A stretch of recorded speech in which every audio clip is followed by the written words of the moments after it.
For the latest in strategic affairs, subscribe to our YouTube channel. Click the bell icon for updates.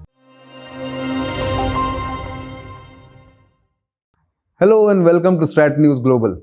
I'm Nitin Gokhale. My special guest tonight is Indian Army Chief General MM Naravane, who has given us time to speak about the challenges that the Indian Army has faced over the past couple of years since he has taken over in December 2019, and of course speak about the future challenges. Thank you, General Naravane, for speaking to us. It's a pleasure always to speak to you. One of the, again, intangible, unexpected thing is also what's happening between Russia and Ukraine, or Russia's attack on Ukraine. So there was in the past 3-4 years this notion amongst military enthusiasts, if not military planners, that now only drones and Azerbaijan, Armenia kind of fight will take place. But it now shows us what's happening in Ukraine, that conventional forces cannot be done away with. What's your take on that? No, definitely. I think when the dust settles on this latest conflict, a lot of lessons will emerge. But even at the outset, a few very important lessons have emerged. And one of them is that conventional wars will still happen. No matter what people think. What people think. There was a feeling over the last decade or so that large-scale conventional wars will not happen, right? Especially when there are nuclear powers involved. That will not happen. Yeah. There was a feeling, as you said, that it will be more only standoff. Yes. And not that what we call mutbed ki ladai. Physical fights will not happen. Hand-to-hand combat. So all those fallacies have got demolished within no time. Yeah. So yes, you have to move to become and incorporate technology. Right. But that does not mean that you will not require boots on ground. Right. You have to see what is the optimum mix of the two. You can only not have one at the cost of the other. Right. So everything will come in together, but definitely what this has shown that this violent conflicts, the resultant, the aftermath and the refugees, the damage to property, the loss of life, urban warfare, innocent bystanders getting caught in the fray. Right. All that which you thought went away with World War II has come back on the table. And that too in Europe again. That too in Europe. Yeah. So talking about that, the mix of both conventional and futuristic technologies to be combined for any conflict happening. There is this now an observation by a lot of people who watch the Indian military that its reorientation towards the northern border, which was a work in progress and maybe kind of a slow process, has got hastened. Would you say that because of the crisis and because of the future threats, which is larger from China, that we are now reorienting more towards northern borders? Yes, as I just mentioned, we keep carrying out this routine scan of what are the emerging threats. Correct. And then based on that, we lay down our priorities. Sure. So obviously with what happened in Eastern Ladakh, the priority shifted from the Western Front to the Northern Front. And when I say Northern Front, it doesn't just mean Eastern Ladakh or Northern Command. No. It means right from Leh Ladakh right up to Kibitu and in Arunachal Pradesh. Right. So it covers the whole of the Northern Command, Central Command, Eastern Command. So obviously there was a need to look at it in a totally different manner. Correct. And to that end, yes, there was a requirement to reorient some forces to cater for this enhanced threat perception. Exactly. It's been more than 2 years of change in the status of Jammu and Kashmir in terms of from state to union territory and removal of Article 370 and 35A. What has been a general feedback on how you have dealt with the challenge from Pakistan? Have they been trying? Are they now not really interested, or they will wait for an opportune time? Well, as you know, in February last year, we renewed the ceasefire understanding between the two countries.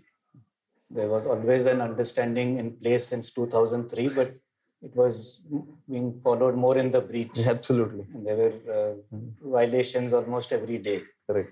In fact, in 2020, there must have been more than 4,000 violations. So it becomes, you can just imagine how many. Exactly. But post February 21, there has been the ceasefire on the line of control Right. has been holding. So that is a positive sign. Sure. But what is worrisome is that terrorism hasn't stopped. So the terror modules, the launch pads, the infrastructure on the other side still exists. I see.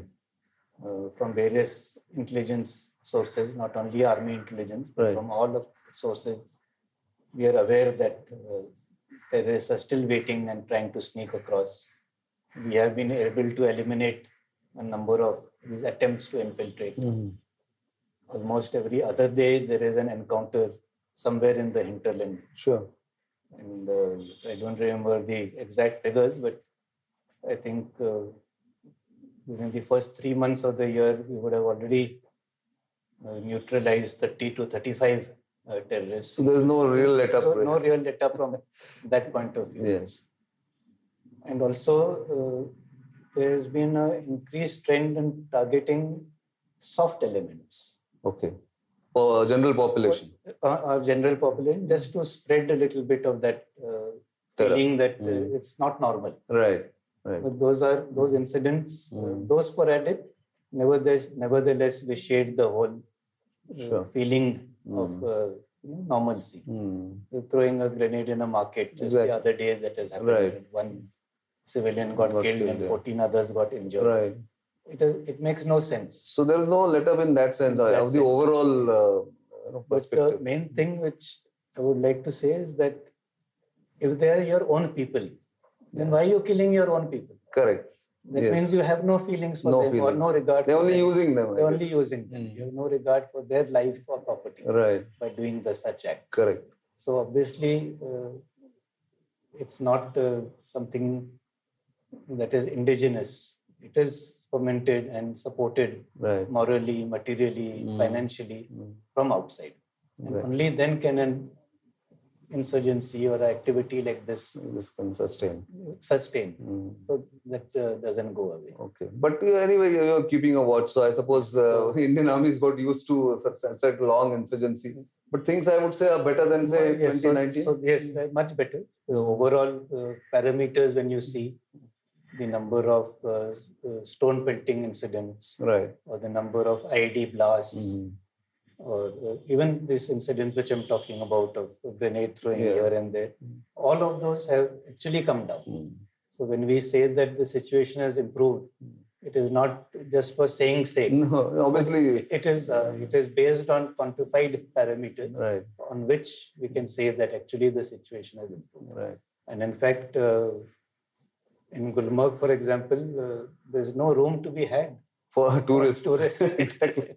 And it's snowed quite heavily this year. Jam-packed. So, exactly. So that is how this thing, and the prices of rooms have doubled and tripled. So that shows there is normalcy. Of course. But yes, the sporadic incidents will continue, but that should not, that one stray incident shouldn't sort of cast a shadow on or drive the narrative. Yeah, that's true. One final question. I mean, we've had, India has had 14 rounds of negotiations with the Chinese on the situation in Eastern Ladakh. You've spoken in the past about how all the earlier agreements have now got thrown out of the window or completely not observed by the Chinese, and therefore the things that happened. Do you think after the current negotiations and resolution of the remaining friction points, and how many of them you can tell us, there needs to be a new arrangement on the LAC, or how do we sort of maintain peace and tranquility there?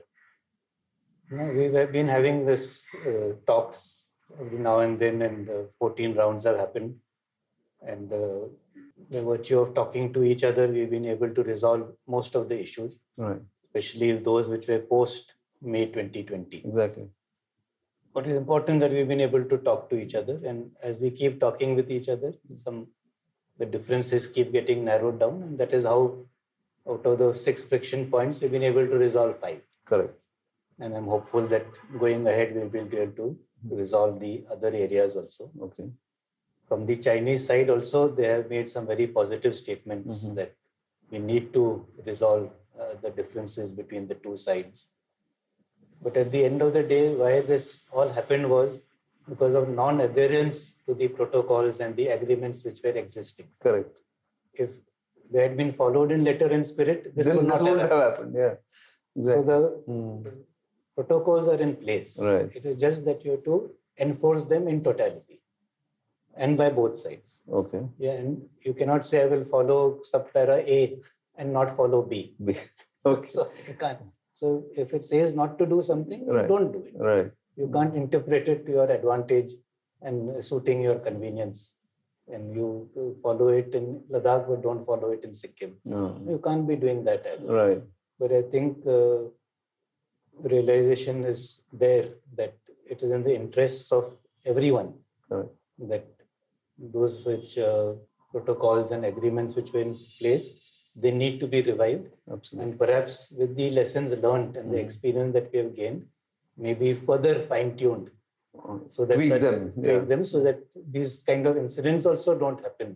That's a nice thought on which to end this interview because I would say 95% of your tenure has gone in tackling the two C's. China and COVID. But I think you've come out, with flying colors in this. I must congratulate you on that. But the challenges will always remain. But the Indian Army, we have come out with flying colors. Right. It is only because the men were there. Right. And it's all the credit all goes to them. Absolutely. And a few formation commanders, certainly young people. Stood firm, yes. both thick and thin, through the coldest of winters. Absolutely. Nobody could have thought we will be deployed now. Two winters, exactly. Now. So, again, a lot of lessons there, I suppose, of deploying in high altitude in peak of the winter in that sense. Yeah. So definitely, it all goes to them. Right. Thank you very much for your time. Thank you, General. Thank you.